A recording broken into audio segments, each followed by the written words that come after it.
Cerita ini berjudul Langkah yang Tak Pernah Berhenti. Hujan turun perlahan membasahi atap seng sebuah rumah kecil di pinggir desa. Air menetes dari beberapa sudut yang telah lama bocor. Di ruang tamu yang hanya diterangi lampu redup, seorang pemuda berusia 20 tahun duduk dengan sebuah buku lusuh di tangannya. Namanya Arga. Ia adalah anak bungsu dari pasangan buruh tani. Ayahnya bernama Pak Surya. Setiap pagi berangkat sebelum matahari terbit membawa cangkul di pundaknya. Ibunya yang bernama Rina berjualan gorengan di depan rumah agar dapur tetap mengepul. "Kamu belum tidur?" tanya ibunya. "Sebentar lagi, Bu. Aku ingin menyelesaikan satu bab lagi." Ibunya hanya tersenyum. Ia tahu anaknya tidak pernah berhenti belajar. Sejak kecil Arga memiliki satu keyakinan. Orang miskin boleh lahir tanpa pilihan, tetapi tidak boleh mati tanpa perjuangan. Kalimat itu ia tulis di dinding kamarnya menggunakan spidol hitam. Di sekolah dulu, Arga selalu duduk di bangku paling belakang. Bukan karena dia bodoh, melainkan karena seragamnya sering kusam dan sepatunya telah berkali-kali dijahit. Di kelas itu ada seorang perempuan bernama Laras. Laras adalah anak guru. Dia cantik, pintar, dan ramah kepada siapapun.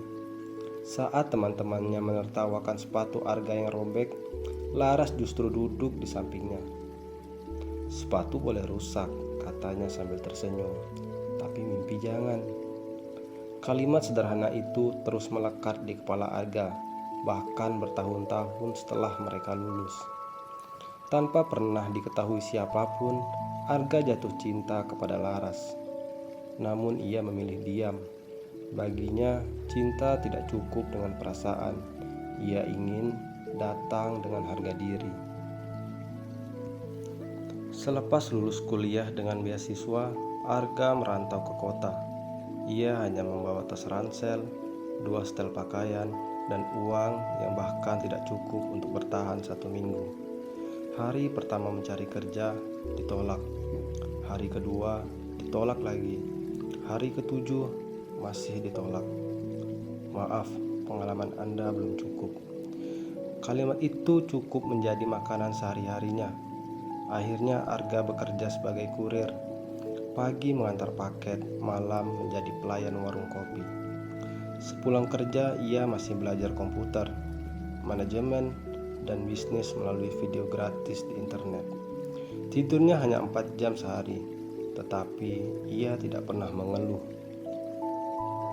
Suatu malam Arga membuka media sosial. Ia melihat foto Laras. Perempuan itu kini menjadi guru di kampung mereka. Arga menulis pesan singkat. "Apa kabar, Laras? Aku masih mengejar mimpiku." Ia membaca ulang lalu menghapusnya. Belum saatnya. Ia ingin kembali bukan sebagai laki-laki yang meminta dikasihani, melainkan laki-laki yang mampu membanggakan orang yang dicintainya. Dengan uang tabungan yang terkumpul selama 2 tahun, Arga membuka usaha kecil. Ia menjual makanan secara daring. Awalnya ramai, namun kemudian bisnis itu bangkrut. Modal habis, utang menumpuk. Malam itu Arga duduk sendirian di trotoar. Air matanya jatuh. Untuk pertama kalinya ia merasa ingin menyerah. Teleponnya berdering. Ibunya. "Nak." "Iya, Bu."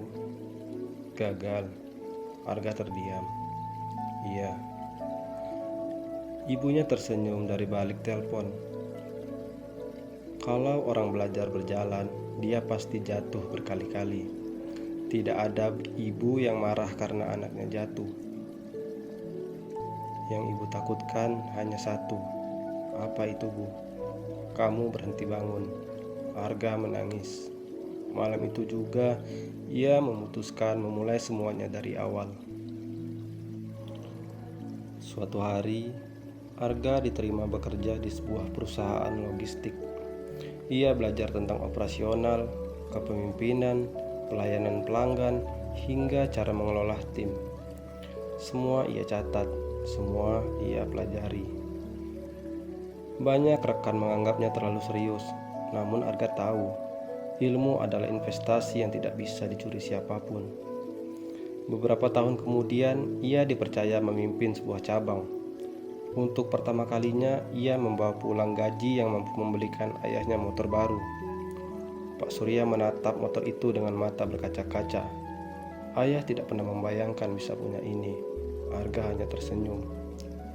Ayah yang mengajarkanku bekerja keras. Setelah bertahun-tahun merantau, Arga akhirnya pulang. Desanya masih sama. Sawah tetap hijau, jalanan masih sepi. Di tepi sungai, ia melihat seseorang sedang duduk. Ia Laras. "Kamu berubah," kata Laras. Arga tertawa kecil. "Rambutku mulai berkurang." "Bukan, matamu. Dulu penuh keraguan, sekarang penuh keyakinan." Mereka mengobrol hingga matahari tenggelam. Untuk pertama kalinya, Arga berani mengatakan semuanya. "Aku menyukaimu sejak sekolah." Laras tersenyum kecil. "Aku tahu." "Kamu tahu?" "Iya." "Lalu kenapa tidak pernah bilang?" Laras memandang langit. "Aku juga sedang menunggu." "Menunggu apa?" "Kamu berani mengatakannya." Saat hubungan mereka mulai dekat, cobaan datang.